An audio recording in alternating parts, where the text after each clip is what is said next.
If we compare ATLS to MARCH, you can see by this diagram I've created here that they cover the same things. They just kind of do it in a little bit different approach on which is done first, second, and third. So for example, the massive hemorrhaging being the first in MARCH, this is something that is done as the third step in ATLS, and the exposure that is required in MARCH is done in the fifth step of ATLS, and potentially sooner if needed to control the bleeding.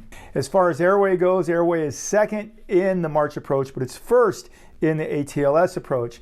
Now realize this is a fluid concept, and I have to say that usually it's me and one other person working on a patient.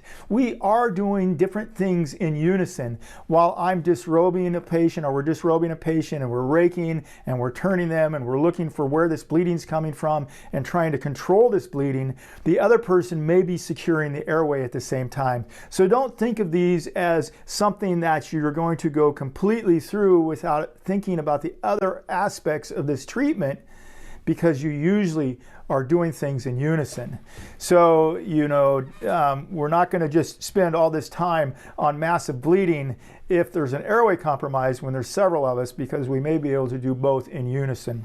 And then the third thing in MARCH is respiratory and breathing, and as you can see, that's the second in ATLS. The fourth in MARCH is circulation, which is the third in ATLS, and then head and hypothermia is the last thing in MARCH. And as you can see in ATLS, the cervical spine is number one, and also exposure and environmental control is the last thing in ATLS. So this diagram basically shows you that both approaches do cover the same things. It's just kind of a different concept on which is done first. And I'll explain that in more detail here shortly.